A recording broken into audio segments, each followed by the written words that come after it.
तो सत्यार्थ प्रकाश के तीसरे समोल्लास में अभी तक जो वैशेषिक और न्याय दर्शन के हिसाब से प्रमाण क्या है, प्रमेय क्या है,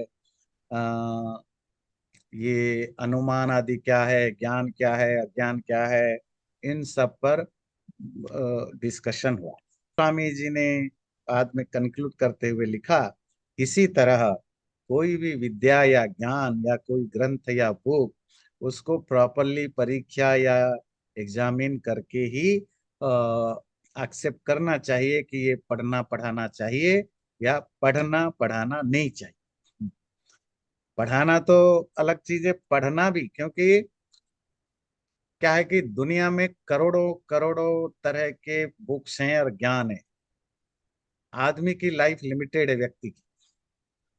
तो आपको वही चीजें पढ़ना चाहिए जिसमें कम से कम समय में आप जो जानने लायक चीजें हैं वो जान जाएं, है ना। नहीं तो हम अगर रैंडमली कुछ भी पढ़ते लिखते रहेंगे और 40-50 साल तक पढ़ने के बाद भी पता चला अभी तो बहुत कुछ पता नहीं। तो इसीलिए स्वामी जी ने का कहना है कि कौन से बुक पढ़ना है या पढ़ाना है, उसको अच्छी तरह एग्जामिन कर लेना चाहिए। इसके बाद स्वामी जी आते हैं पठन पाठन विधि, अर्थात अब क्या पढ़ना है, क्या पढ़ाना है, क्या पढ़ना है, अब उस पर चर्चा करेंगे। स्वामी जी ने इसमें एक तरह के सिलेबस प्रिस्क्राइब किया है। अब वो सिलेबस किससे रिलेटेड है? बेसिकली धर्म से रिलेटेड। एक व्यक्ति सनात हिंदू धर्म का वो ठीक ठीक पूरा A to Z सब ज्ञान उसको हो जाए और प्रॉपरली हो। ऐसा नहीं कि कोई सुपरफिशियली ज्ञान हो, प्रॉपर ज्ञान हो। उसकी जो भी ब्रांचेस हैं, रूट्स हैं, सबके साथ पूरा ज्ञान हो। उसके लिए उन्होंने एक फ्रेमवर्क बनाया सिलेबस का, और उसमें लिखा ये किस टॉपिक में क्या बुक्स पढ़ना है, क्या बुक्स नहीं पढ़ना है। नहीं पढ़ना टू सेव योर टाइम है ना। नहीं, वैसे बाद में आपके पास टाइम है तो कुछ भी पढ़िए, पर अगर आप एक टाइम फ्रेमवर्क में पढ़ना चाहते हैं, स्पेशली ये है गुरुकुलों में जो बच्चे उसमें मास्टर होना चाहते हैं उनके लिए, तो पहले देखते हैं। अब पढ़ने पढ़ाने का प्रकार लिखते हैं। प्रथम पाणिनि मुनिकृत शिक्षा, जो कि सूत्र रूप है, उसकी रीति, अर्थात इस अक्षर का ये स्थान, ये प्रयत्न, ये करण। जैसे प इसका ओष्ठ स्थान है, स्पृष्ट प्रयत्न प्राण तथा जीव की क्रिया करनी करण कहता है। इसी प्रकार यथा योग्य सब अक्षरों का उच्चारण माता पिता आचार्य सिखलाएं। ओके, ये एक इंटरेस्टिंग चीज है, आपको हमें जानने की जरूरत है। तो स्वामी जी कहते हैं पहली एजुकेशन शुरू होनी चाहिए शिक्षा से। अब ये शिक्षा क्या है? एजुकेशन की ट्रांसलेशन भी हिंदी में शिक्षा होती है, पर हमारे यहाँ एक पर्टिकुलर लिटरेचर है, उस लिटरेचर का नाम है शिक्षा, और इसका एजुकेशन से कोई लेन देन नहीं है। और वो क्या है? उसमें बहुत सारे बुक्स हैं। हाँ, और वो बुक्स का नाम जैसे स्मृति शास्त्र होते हैं, मनुस्मृति, याज्ञवल्क्य स्मृति, वैसे शिक्षा ग्रंथ, उनकी बेसिकली काम होता है जो शिक्षा का। और वो छोटी सी बुक्स होती हैं, उससे बच्चे या बड़े सीखें अपनी कोई भी लेटर को या किसी भी साउंड को कैसे ठीक से बोला जाए। जैसे साउंड लेते हैं प। अब जब हम साउंड कहते हैं, संस्कृत का जो जो अल्फाबेट्स हैं, अगर आप उसको ठीक से जानते हैं, दुनिया में किसी भी लैंग्वेज की अल्फाबेट्स को आप ठीक से बोल सकते हैं। अब संस्कृत में है प, अब अंग्रेजी में पी बोलते हैं, है ना। नहीं, दूसरे भाषाओं में कुछ प साउंड से रिलेटेड कुछ होगा, तो इसको कैसे बोला जाए? उसकी स्थान, अर्थात अपनी मुंह में कौन से पर्टिकुलर जगह पर उसको बोलना चाहिए, कौन सा ऑर्गन किस ऑर्गन को टच करे, कितनी देर तक टच करे, जो एयर निकले वो कैसे निकले, फिर उसमें कितना फोर्स होना चाहिए कि वो पर्टिकुलर लेटर प्रॉपरली प्रोनाउंस्ड हो। तो ये सब चीजों का जो डिटेल में डिस्क्रिप्शन है, ऐसे लिटरेचर को शिक्षा कहते हैं। उसमें चार पांच चीजें सीखते हैं: pronunciation, intonation, place of the letter, efforts of the letter, फिर आपकी एजेंसी, कौन सा ऑर्गन से कौन सा अक्षर निकलता है। जैसे आप प बोलते हैं, प, पी, तो ये दोनों ओंठ एक दूसरे को टच करते हैं। जब आप कहते हैं अ, अ, ये स्वर है, वावेल है। अंग्रेजी में भी अ साउंड आप बोलते हैं, अलग अलग। बट में आप अ रखते हैं ना, नट में अ रखते हैं। वो अ एक्चुअली थ्रोट में बिना किसी को टच किए जब एयर को पास करने दिया जाता है थ्रोट में, वो अ साउंड होता है। और ऊ उपमानिया नाम उष्ठ। इसी तरह जब आप ऊ साउंड बोलते हैं, अंग्रेजी में भी ऊ होता है, पुट ना आदि। तो ऊ, तो ऊ के समय आप अपने ओंठों को करेंगे पर ओंठ टच नहीं करेंगे, ओंठ को कनेक्ट करेंगे पर बीच का हिस्सा खुला रखेंगे, सांस बाहर निकलेगा, देन इट विल बी ऊ, अ, ऊ। और उसकी एक पूरी लिस्ट है। उसमें तीन चीजें सीखना जरूरी होता है: स्थान, that part of the mouth, जैसे मैंने बताया प, फ, ब, भ, म, उ, ये ओंठ उनका जगह है।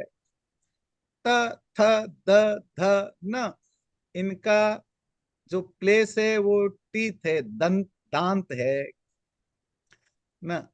क, ख, ग, घ, इनका प्लेस जो वाइब्रेशन जो होता है एयर का, वो थ्रोट है। अकुह विसर्जनिया नाम कंठ, है ना। तो इसी तरह और भी हैं, च, छ, ज, झ, य, ये तालु, तालु कहते हैं ये इसके नीचे। तो ये हो गया स्थान। फिर आता है प्रयत्न, एफर्ट, एक पर्टिकुलर काइंड ऑफ एग्जॉर्शन जो एक पर्टिकुलर लेटर को बोलने के लिए चाहिए होता है, उसको प्रयत्न या एफर्ट्स कहते हैं। कि उसमें आप कितना एफर्ट्स डालो, स्पीड कैसी होनी चाहिए, इंटोनेशन कैसा होना चाहिए, कौन से ऑर्गन को कितना प्रेस करना चाहिए, कितना नहीं करना चाहिए, ये सब चीजें उसमें पढ़ाया जाता है। स्वामी जी कहते हैं पहला तो बच्चे गुरुकुल में ये सिखाया जाता है, शिक्षा ग्रहण। वो जब आगे जाकर कोई भी लैंग्वेज बोले तो उसमें वो एबिलिटी हो कि वो प्रॉपरली उन चीजों को बोल सकें। पर स्पेसिफिकली यहाँ बात तो संस्कृत की थी कि संस्कृत को ठीक से वो बोले, कि बिल्कुल वो कहते हैं ना, वो पर्ल्स की, मोती की बिंदी की तरह बिल्कुल एक एक वर्ड क्लियर कट आए। आप ब्रिटिश बोलो, अमेरिकन बोलो, इंडियन बोलो, चाइनीज बोलो, हिंदी बोलो, संस्कृत बोलो, फ्रेंच बोलो, कुछ भी बोलो, उसकी जो क्लैरिटी है वो होनी चाहिए। तो इसी प्रकार यथा योग्य सब अक्षरों का उच्चारण माता पिता आचार्य सिखलाएं। उसके बाद व्याकरण, अर्थात प्रथम अष्टाध्यायी के सूत्र पाठ सिखाएं। मैं वो डिटेल में नहीं जाऊंगा, सूत्र पाठ में स्वामी जी ने बिल्कुल डिटेल में बहुत कुछ दिया है। जो व्याकरण या ग्रामर, आप में से भी बहुत लोग संस्कृत क्लास ज्वाइन किया हो, जो आप पढ़ते हैं संस्कृत में, वो व्याकरण, संस्कृत लैंग्वेज में वो सब व्याकरण नहीं।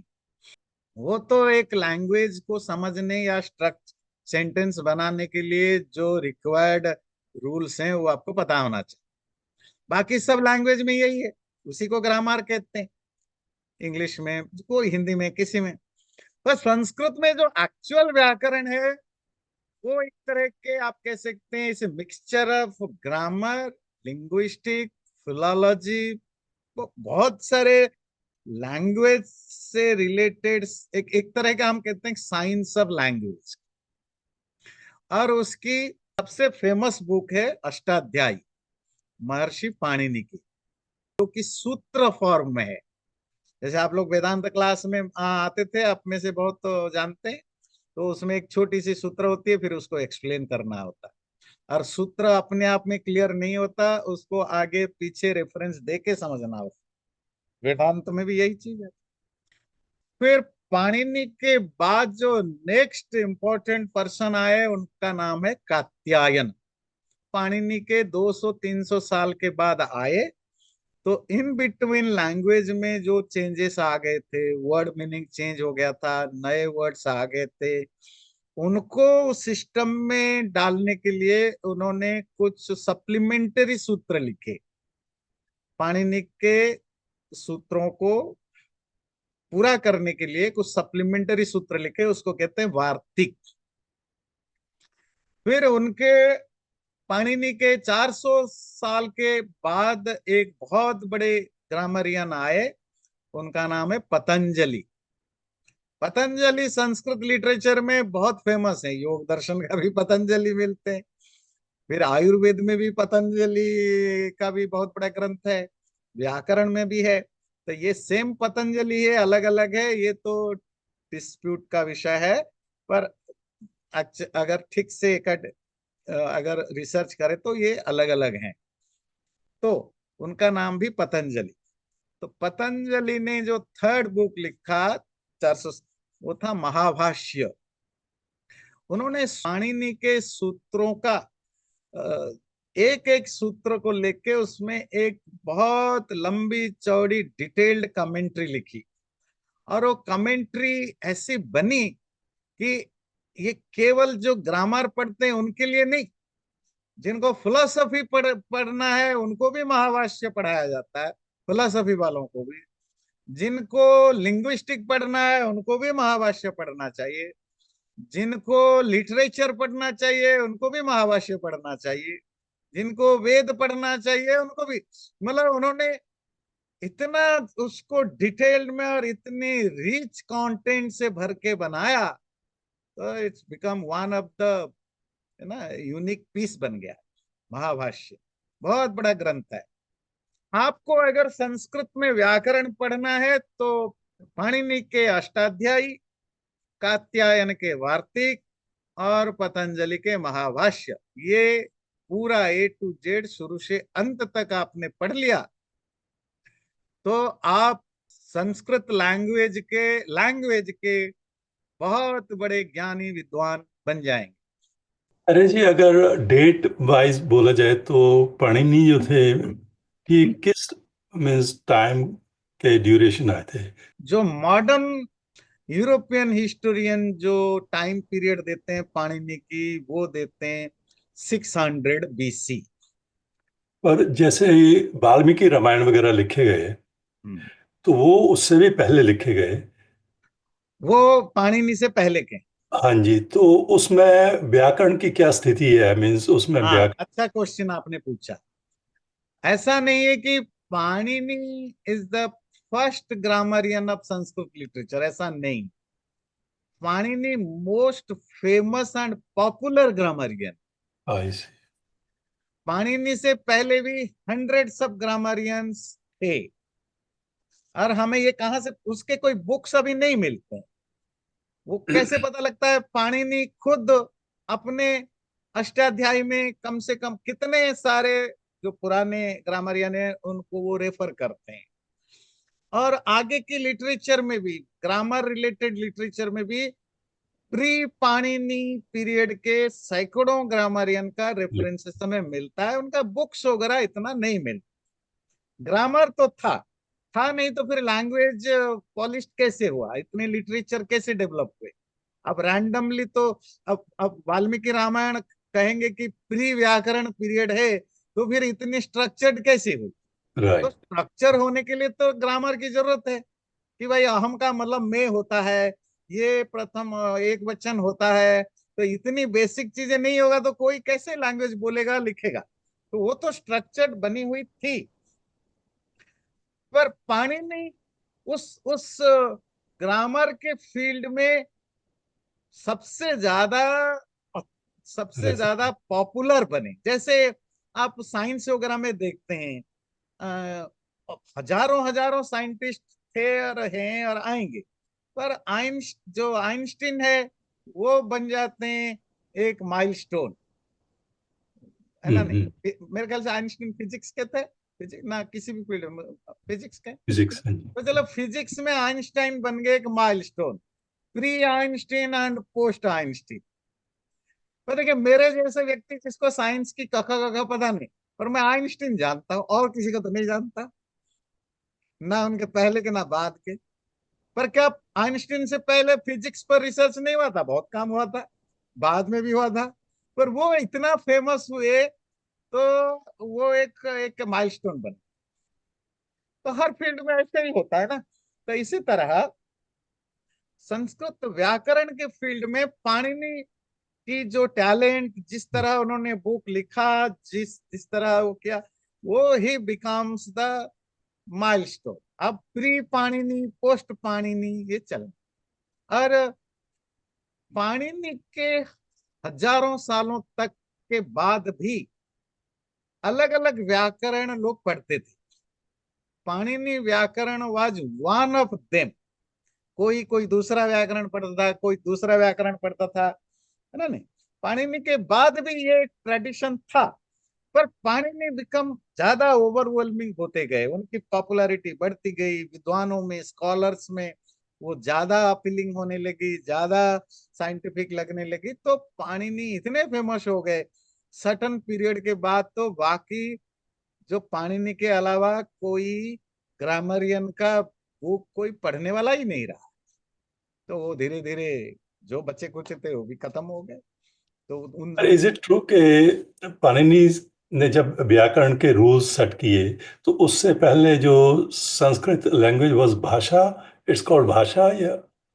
हाँ, वो ऐसा है कि हमें इस संस्कृत लैंग्वेज का नाम संस्कृत है ऐसा कहीं नहीं मिलता है। ओके। बहुत बाद में डेवलप हुआ, जैसे हमारे धर्म को हिंदू धर्म कहीं नहीं मिलता। ये बाद में आया। इस लैंग्वेज को संस्कृत कहते हैं, बहुत बाद में डेवलप हुआ। तो क्यों नहीं था वो समझना जरूरी है, फिर मैं बताऊंगा पाणिनि का क्या कंट्रीब्यूशन है इसमें। क्योंकि जब सपोज आप यूपी के रहने वाले हैं, चलो आप कर्नाटक के रहने वाले हैं, और आप कन्नड़ बोलते हैं, या तो आप कन्नड़ बोलते हैं या कन्नड़ की जो भी बोलियां हैं, मतलब जो डिस्टॉर्टेड फॉर्म है ना, हर भाषा की हर स्टेट में लैंग्वेज बदल जाती है ना, बदल जाती है। और आप कभी स्कूल गए नहीं, कॉलेज गए नहीं, यूनिवर्सिटी गए नहीं, न्यूज़पेपर पढ़ा नहीं, कर्नाटक से बाहर नहीं गए, तो आपके लिए तो एक ही लैंग्वेज है। जब भी पूछा जाएगा दुनिया में कौन सी भाषा है, कौन सी लैंग्वेज है जो बोली जाती है, वो कहेगा कन्नड़ है। क्यों? वो कन्नड़ के अलावा और कुछ नहीं जानता। तो पाणिनि तक, पाणिनि पीरियड तक भारत में संस्कृत ही एकमात्र भाषा थी, बोलचाल की भाषा, बोलने की लिखने की एक ही भाषा थी। एकमात्र का मतलब स्टैंडर्ड लैंग्वेज। उसकी डिस्टॉर्टेड तो बहुत थे, जिसको प्राकृत कहते, क्योंकि नेचुरल, आप यूपी में जाएंगे हिंदी बोलते हैं, पर देखे इटावा की हिंदी अलग है, बनारस की अलग है, मेरठ की अलग है। तो वो तो उसकी जो भाषा एक होती है, फिर डायलेक्ट्स होते हैं, डायलेक्ट्स तो हजार हो सकते हैं, पर भाषा एक ही थी। तो इसीलिए उसका कोई नाम नहीं पड़ा। नाम कब पाता है? जब एक से दो हो जाते हैं, है ना? जब एक से ज्यादा होता है तो आपको नाम देना पड़ता है, टू मेक श्योर कि दोनों को आप सही ढंग से एड्रेस कर सकें। इसीलिए हमें जो प्रमाण मिलता है, पाणिनि तक इस लैंग्वेज का कोई नाम नहीं था, इसको सिर्फ भाषा ही कहा जाता। और अगर कोई डिफरेंशिएशन दिखाना पड़ता था तो क्या लिखा जाता था? इवन पाणिनि ने भी लिखा, लिखते थे अच्छा ऐसा भाषा में कहा गया है, ऐसा वेद में कहा गया है। तो वेद को डिफरेंशिएट, वेद की लैंग्वेज थोड़ी, भाषा मतलब जो रेगुलर स्पोकन लैंग्वेज, वैदिक भाषा, थोड़ी क्लासिकल लैंग्वेज की तरह उस समय थी, अर्थात ज्यादा ट्रेडिशनल, ज्यादा ओल्डन लैंग्वेज थी, जिसमें बहुत कुछ चीजें थोड़ी अलग। फिर वो जो स्पोकन लैंग्वेज जो संस्कृत थी, भाषा जिसको कहा जाता था, मतलब भाषा का मतलब ही लैंग्वेज होता है, मतलब उसको कहा नहीं जाता था, मतलब it's a nameless language, that's how it is called language. तो उसमें भी सपोज यूपी में संस्कृत बोलने वाले कुछ एक शब्द को कुछ और कहते थे, बंगाल में कुछ और कहते थे, जिसको आजकल आप अफगानिस्तान कहते हैं वहां और कुछ कहते थे, जिसको आजकल आप ईरान कहते हैं, मैं ये जानबूझ के लेता हूँ, वहां तक संस्कृत बोली जाती, तो वहां और कुछ कहते थे। तो ग्रामरियन उसको नोट करते थे कि ये शब्द कंबोज में ये कहा जाता है। गांधार, गांधार जो आजकल अफगानिस्तान में, इस वर्ड का मीनिंग वहां ये होता है। तो इससे पता लगता है कि ये जो भाषा तो एक ही थी, जिसको आजकल कहते हैं लिंक्ड लैंग्वेज, जैसे इंग्लिश एक आजकल लिंक लैंग्वेज है, पर बाकी डायलेक्ट से और एक भाषा के बहुत सारे फॉर्म थे। जैसे इंग्लिश की आज आप लिखते हैं ना अमेरिकन इंग्लिश, आप अगर कोई फॉर्म भरते हैं, आपको पूछा जाता है कौन कौन सी आपकी लैंग्वेज प्रिफर करेंगे, तो उसमें इंग्लिश में भी आता है American, British, Chinese, Indian English, British English, Australian English, American English, में इंग्लिश में भी कितनी वेरिएशन है। तो इसी तरह संस्कृत के में भी थोड़ी वेरिएशंस रहे होंगे, क्योंकि जो भी लैंग्वेज बोली जाएगी रही है, तो वो नहीं था। तो संस्कृत नाम कब पढ़ने लगा? पोस्ट पाणिनि लिटरेचर में हम पहली बार देखते हैं, पाणिनि के बहुत सालों के बाद, सेंचुरी सेंचुरी के बाद कुछ लिटरेचरों में हम इस लैंग्वेज को संस्कृत कहा जाता है, ऐसा हमें प्रूफ मिलता है। तो इसका मतलब है कि तब तक दूसरे लैंग्वेज आ चुके हैं। तो कौन से लैंग्वेज आए थे? क्योंकि मॉडर्न इंडियन लैंग्वेजेस की शुरुआती दौर स्टार्ट हो चुका था। मॉडर्न इंडियन लैंग्वेजेस, जिसको आजकल आप कहते हैं हिंदी, बंगाली, तेलुगु, मराठी, जो भी है ना, ये सब जो आसामी, ये क्या है, संस्कृत से ओरिजिन हुए हैं। तो पर ये शुरुआती दौर में तो ऐसे नहीं थे। शुरुआती नाम उनका था प्राकृत। पर प्राकृत में भी बहुत सारे डिविजन्स थे, प्राकृत और पाली, अर्धमागधी, मागधी, तो वो अलग अलग लोकेशन के हिसाब से उनके नाम पड़े। फिर धीरे धीरे वो पॉलिश्ड होते होते होते होते फिर उड़िया, कन्नड़, बंगाली, तेलुगु, इस हिंदी तो आपको पता होना चाहिए, हिंदी इंडियन लैंग्वेज में सबसे सबसे न्यूएस्ट लैंग्वेज है, जो सिर्फ और सिर्फ 200 साल पहले बनी। आचार्य जी, वो कहते हैं तमिल जो है वो ओल्डेस्ट लैंग्वेज, मतलब अगर आप वैसे पढ़ो हाँ, तो अब उसमें भी। वो ऐसा है कि वो एक अनदर ब्रांच ऑफ डिस्कशन है। अब ये जो तमिल की जो बातें हैं, ये एक पॉलिटिकल बात है। जब ब्रिटिश लोग चाहते थे भारत में जितनी ज्यादा एक दूसरे में कन्फ्लिक्ट हो, एक दूसरे को इन्वेडर माने, उतना हमारे ऊपर प्रॉब्लम कम आए। वहीं से मैकेले को लाया गया टू डिजाइन द कोर्स, वहीं से मैक्स मुलर को लाया गया, स्पॉन्सर किया गया to learn Sanskrit and Vedas and all literatures. बात समझ में आती है? फिर बहुत सारे और जर्मन और फ्रेंच स्कॉलर्स को स्पॉन्सर किया गया, लंदन के अलग अलग यूनिवर्सिटी में संस्कृत पढ़ें, भारत में आकर पढ़ें। और मैक्स मुलर जब बन गए प्रोफेसर, उनसे पढ़ें, तो पूरी डिपार्टमेंट बनाई गई इंडोलॉजी। उनका काम था कि भारत की जो जो उनकी सिविलाइजेशन है, कल्चर है, जो कि संस्कृत में है, उनको पढ़ो और उनको एक डिस्टॉर्टेड फॉर्म में प्रेजेंट किया जाए। वो डिपार्टमेंट की पहली रिसर्च जो बाहर आया, संस्कृत इंडोलॉजी डिपार्टमेंट की, मैक्स मुलर और उनके स्टूडेंट्स और उनकी जो ग्रुप, जो ब्रिटिश कॉलोनी, ब्रिटिश गवर्नमेंट के द्वारा स्पॉन्सर थे, वो था आर्यन थ्योरी। आर्यन थ्योरी समझते हैं? आर्यन इन्वेजन थ्योरी, अर्थात तुम लोग जो भारत में रहते हो, तुम लोग ओरिजिनल नहीं हो, तुम भी इन्वेडर्स हो, तुम आर्य हो, तुम बाहर से आए हो हमारे जैसे। फिर यहाँ कौन थे? यहाँ थे द्राविड़, जिसको आजकल आप तमिल कहते हो, और आदिवासी, और ये हरिजन, ये जो छोटे कास्ट के लोग। तो जो छोटे कास्ट के लोग है, ट्राइबल है, और जो तमिल, तो ये सब लोग ओरिजिनल निवासी हैं। और ये जो थोड़े हल्के फुल्के जो ब्राउन कलर के दिखते हैं, और बड़े जात के लोग हैं, ये सब के सब, इवन तमिल का भी जो ब्राह्मण है, क्षत्रिय, वैश्य है, वो सब के सब इन्वेडर है, बाहर से आए हैं, सेंट्रल एशिया से और मिडिल ईस्ट एशिया से आए हैं। यहाँ के लोगों को मारा, काटा।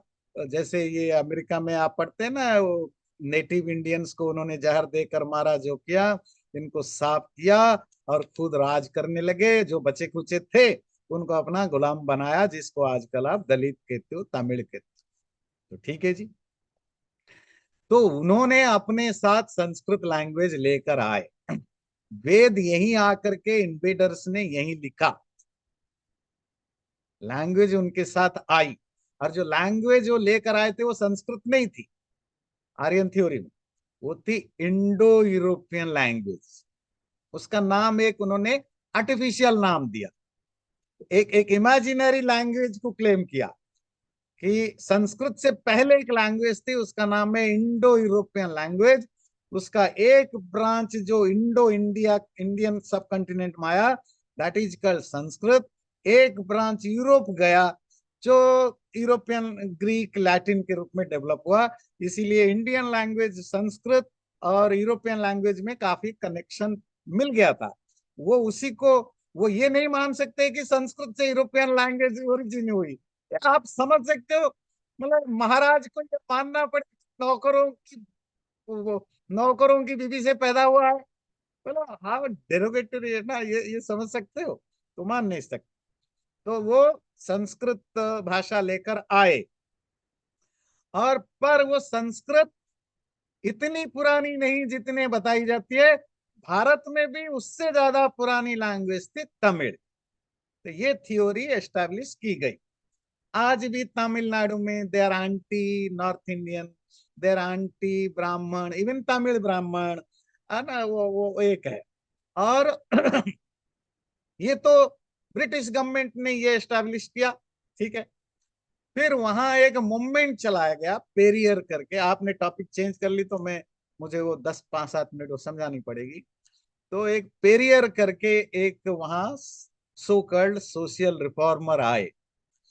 तो उन्होंने लिटरेचर आप पढ़ेंगे, आप कान बंद कर लेंगे, इतनी गंदी गंदी गालियां उन्होंने हिंदू धर्म को, शास्त्रों को, साधु सन्यासियों को, ऋषि मुनियों को, नॉर्थ इंडिया को, संस्कृत को उन्होंने दिया। और जो भी उन्होंने एस्टैब्लिश किया, उस पेरियार जो है, he is the founder of Dalit movement, जो आजकल आपको दिख रहा है, एंटी हिंदू मूवमेंट, जो एक दलित वो चलते हैं, वो भी क्रिश्चियन मिशनरी उनको प्रमोट करते हैं। इस आर्यन थ्योरी को बेस बनाकर प्री इंडिपेंडेंस एरा में वहां काफी सारे मूवमेंट चलाए जाने लगे, केवल तमिलनाडु नहीं, पूरे साउथ इंडिया में। तो बाकी लोगों को कौन इन्फ्लुएंस हुआ? तमिलनाडु में ये ज्यादा जोर पकड़ा। तब तक तमिल ओल्डेस्ट लैंग्वेज के रूप में बात नहीं आई थी। थोड़ा बहुत इधर एक आधा रिसर्च पेपर ये ब्रिटिश, जो मैंने बताया इंडोलॉजी डिपार्टमेंट वालों ने ऐसे छोड़ा था। बहुत सारे क्रिश्चियन मिशनरीज, ब्रिटिश गवर्नमेंट के लोग, और जो लेफ्टिस्ट मूवमेंट थे, इनकी एक कॉकटेल बना, जिसमें दलित, तमिल और एंटी ब्राह्मण, इस तरह का एक कॉकटेल बना। उसका पार्ट एक बना Tamil is older older than Sanskrit. ये one of the many concept है जो एंटी इंडिया मूवमेंट को, जिसको कहते हैं ब्रेकिंग इंडिया मूवमेंट का मेनी कंसेप्ट में से एक था, Tamil is older than Sanskrit. Independence के बाद कांग्रेस की जो भी 5-7 साल की गवर्नमेंट थी, ये इतने ज्यादा नहीं था। पर जमीन पर ये जो आप करुणानिधि वगैरह का नाम सुना होगा, जो एम करुणानिधि, जो वहाँ के डीएमके के वो पहले तो मूवीज वगैरह करते थे, तो उनके समय ये मूवमेंट चलाया गया, द्राविड़ द्राविड़ मुनित्र कड़गम मूवमेंट, कि हम द्राविड़ हैं, हमारी भाषा तमिल है, हम दुनिया के ओल्डेस्ट दुनिया के वर्ल्ड के ओल्डेस्ट सिविलाइजेशन है, ओल्डेस्ट लैंग्वेज है, we have nothing to do with India, Bharat, Sanskrit, Hindu, nothing different. उन्होंने मूवमेंट चलाया, वो मूवमेंट बहुत पॉपुलर हुआ। उन्होंने ब्राह्मणों को बहुत मारा काटा, उनको तमिलनाडु से हटाया, वो सब बाहर भागे। मोस्ट ऑफ तमिल ब्राह्मण तमिलनाडु में कम, बाहर ज्यादा मिलेंगे आपको, भागे। वो इतनी अच्छा, क्योंकि उनके पास प्लस पॉइंट था कि क्योंकि वो तमिल फिल्म के हीरो थे, तो उनकी पॉपुलैरिटी ऑलरेडी हीरो के रूप में था, स्क्रिप्ट राइटर भी थे, तो वो इलेक्शन जीते। वो जो डीएम के द्रविड़ मुनेत्र कड़गम पार्टी का तमिलनाडु में सरकार में आना, उसके बाद उन्होंने सारी जो थ्योरी थी उसको सब उन्होंने ग्राउंड पर इंप्लीमेंट किया। आपको पता है, उन्होंने तमिलनाडु में किसी भी मंदिर में संस्कृत में मंत्र पाठ नहीं हो सकता, इन्होंने रूल रेगुलेशन चलाया। तो बोले कैसे मंत्र, अब मंदिर में तो आप किसी को पता ही नहीं। फिर उन्होंने एक 50-60 लोगों की एक कमिटी बनाई विद्वानों की, कि सारे संस्कृत मंत्रों को तमिल में ट्रांसलेट करो और मंदिरों में तमिल में पूजा पाठ हो। कुछ दिन तक चला, पर वो फेल हुआ, क्योंकि लोगों की, अब रिलीजन ऐसा है कि वो लोगों की श्रद्धा पर डिपेंड करता है, आपके करने से तो नहीं होगा ना, तो वो चला। फिर तमिलनाडु के सारे यूनिवर्सिटी में एक एक डिपार्टमेंट खोला गया, Tamil research institute, just to prove कि आप रिसर्च पेपर लिखो, आप बुक्स लिखो कि तमिल ओल्डेस्ट लैंग्वेज है संस्कृत।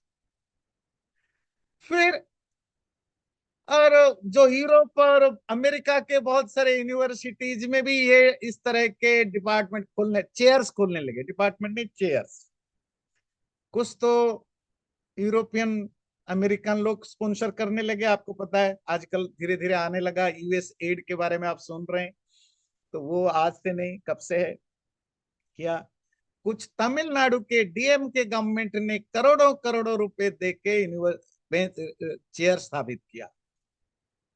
पर्पस क्या था कि जो व्हाइट कलर्ड स्कॉलर्स हैं वो बुक लिखें, रिसर्च पेपर लिखें, Tamil is older than Sanskrit. तो अब ये 80-90-100 साल की ये जो एफर्ट्स है, आज हर कोई जाने अनजाने में ये बोलता है कि Tamil is older than Sanskrit. पर अगर कोई इंडिपेंडेंट किसी भी रिसर्चर से पूछें, इसकी कोई बेस नहीं मिलता। पर ठीक है, क्या है कि दुनिया अब दुनिया में जिसकी चलती है उसी का वही आप सुनते हैं। इवन अभी भी अमेरिका के मोस्ट ऑफ यूनिवर्सिटी में अब तमिल चेयर खुले जा रहे हैं, कुछ तो लोकल तमिल वाले भी, क्योंकि अब जो तमिल जो 50-60 साल पहले नहीं भी मानते थे, अब वो भी मानने लग गए, क्योंकि तमिलनाडु की हर स्कूल में, प्राइमरी स्कूल से लेकर यूनिवर्सिटी तक ये पढ़ाया जाने लगा। वहाँ हजारों लाखों की तरह वर्कशॉप, सेमिनार, सिंपोजियम होने लगे, तमिलनाडु से बाहर होने लगे। तो वेल्स, जिसको कहते हैं ना वेल ऑयल्ड मशीनरी, इसके पीछे लगाई गई, इस बात को प्रमोट करने के लिए कि तमिल दुनिया का one of the oldest language है, संस्कृत से भी बहुत पुरानी है। We have nothing to do with Hindus. We have to nothing to do with the so-called Indians. We have to nothing to do with Ved and etc. तो ये एक बहुत बड़े जो प्लेटफॉर्म है, उसका एक छोटी सी हिस्सा है, Tamil is the oldest language, Tamil is older than Sanskrit. तो मैंने आपको थोड़ी सी समय में थोड़ी हिस्ट्री बताई कि आपको पता चले ये संस्कृत का ओल्ड होने की क्या क्या सेंस है ना। नहीं, जैसे हर इंडियन बच्चा को पता है कि हम बाहर से आए, हम इंडियन बाहर से आए। कैसे पता चला? प्राइमरी स्कूल से लेकर कॉलेज तक ये पढ़ाया जाए, हिस्ट्री में पढ़ाया जाए, आपको सेमिनार हो, तो आप क्या करेंगे? आपको यही मानेंगे। तो यही तमिल की भी ये चला है। जब आप बिलियंस ऑफ डॉलर यूरो खर्च करके एक थ्योरी को एस्टैब्लिश करेंगे, तो बाकी सामने वाले के पास तो उतना पैसा कोई खर्च करने वाला है नहीं कि उसको काउंटर करे। तो वही थ्योरी चलेगी, वही मानी जाएगी। जो स्कूल में पढ़ाया जाए, कॉलेज में पढ़ाया जाए, जिसके ऊपर थाउजेंड्स ऑफ बुक्स लिखे जाए, रिसर्च पेपर लिखे जाए, तो आप मानोगे। पर ये सब ऑर्केस्ट्रेटेड है, ऑर्केस्ट्रेटेड है, ये बनाए गए, डिजाइन किए। तमिल के जो सबसे पुराने लिटरेचर हमें मिलते हैं, जिनको कहते हैं संगम लिटरेचर, सर उन संगम लिटरेचर में भी जो सबसे फेमस हैं, तिरुवल्लुवर उनके आचार्य का नाम है, ऑथर का नाम है। तो उनकी जो लिटरेचर है, हर तमिल बड़े श्रद्धा रखते हैं उनके प्रति। और वही जो जो जो द्राविड़ वाले हैं, द्राविड़ थ्योरी वाले, वो कहते हैं यही वेद है, ये वेद से भी पुराना है। पर जब आप उन लिटरेचर को पढ़ते हैं, उसमें वेदों की, दूसरे शास्त्रों की भूरी भूरी तारीफें हैं, मंत्रों को ट्रांसलेट मिलता है, पूरे हिंदू धर्म का सब कुछ उसमें आपको बहुत बड़े रूप में मिलेगा। बिल्कुल वैसे ही जैसे आजकल सिख लोग, सरदार लोग, है ना, खालिस्तानी के चक्कर में हिंदुओं को गाली देते हैं, हमारा हिंदुओं से कोई लेन देन नहीं, हम तो दूसरे रिलीजन है, we are more close to Islam than Hindus, ना, ये खालिस्तानियों का ये मानना है, you are more close to Islam than Hindus.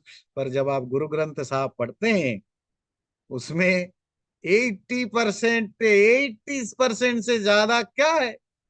सब यही हिंदू साधु संत सन्यासी वेद गीता उपनिषदों की बातें हैं, वही राम कृष्ण, वही दुर्गा, यही सब भरे पड़े हैं।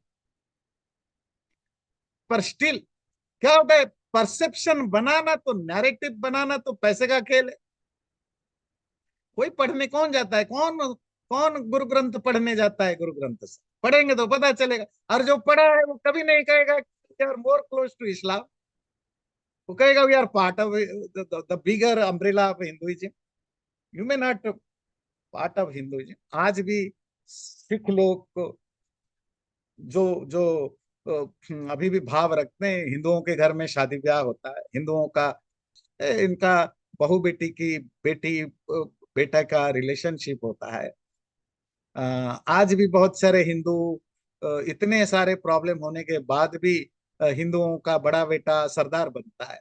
आज भी गुरुद्वारों में जो भक्त जाते हैं, उसमें 60% से ज्यादा हिंदू जाते हैं। किसी भी गुरुद्वारा में सिखों से ज्यादा हिंदू जाते हैं।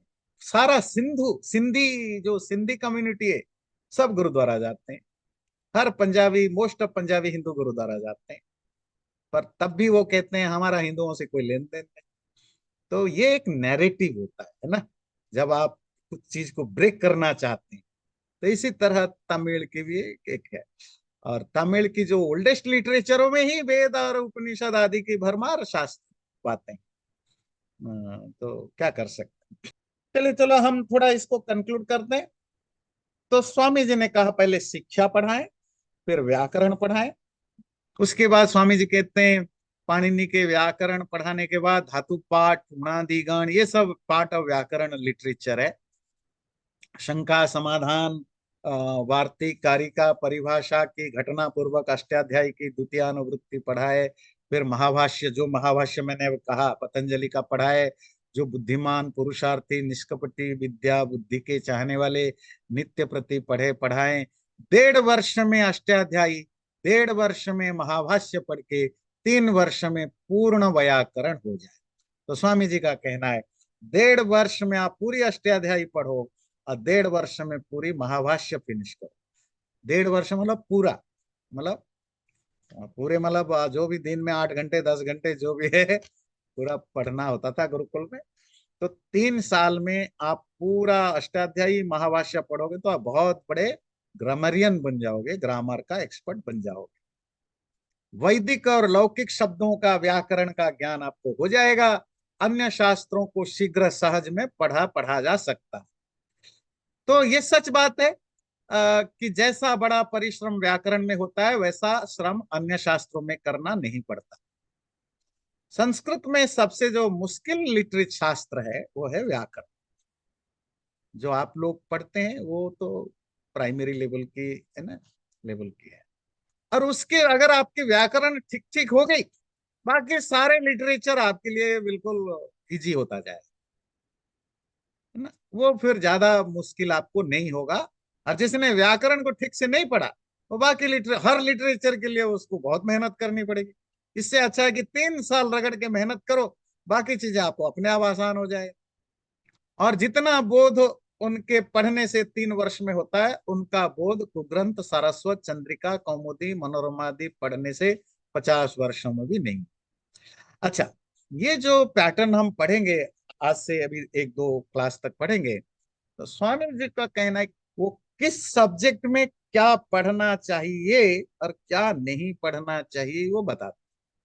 जैसे व्याकरण में भी पोस्ट पाणिनि बहुत सारे व्याकरण के लिटरेचर आए, जो आजकल के मोस्ट ऑफ गुरुकुलों में, आर्य समाज के गुरुकुल ने, दूसरों में और कॉलेज यूनिवर्सिटीज वगैरह में पढ़ाया जाता, फॉलो करते हैं वो पाणिनि व्याकरण को। पर पाणिनि व्याकरण की जो ऑर्डर है उस ऑर्डर को चेंज करके अलग अलग ऑर्डर में, जैसे स्वामी जी ने नाम दिया चंद्रिका, कौमुदी, मनोरमा, ऐसे दर्जनों दर्जनों तरह के व्याकरण के लिटरेचर है। स्वामी जी का कहना है अगर आप उन बुक्स को पढ़ करके व्याकरण सीखोगे, सीखोगे जरूर, पर कम से कम 20-25 साल तक भी आप ये नहीं कह सकते हो कि मैं सब जानता हूं। पर अगस्टाध्यायी महाभाष्य पढ़ो आप 4 साल में। 3 साल स्वामी जी ने चलो रिगोरियसली लिखा, चलो कोई आदमी 4 साल 5 साल लगा, कम नहीं वो 100% सिक्योर होगा।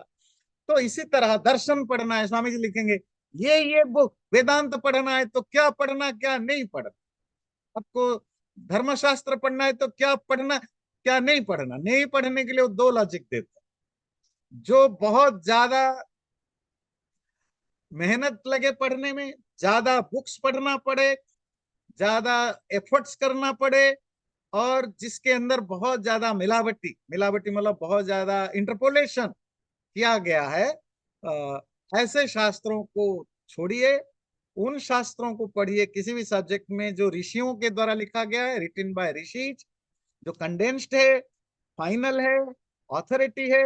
आपको कम टाइम लगेगा, मोर ऑथोरिटी, मोर ऑथेंटिक चीजें मिलेगा। तो स्वामी जी इस तरह हर शास्त्र को अलग अलग करते हैं।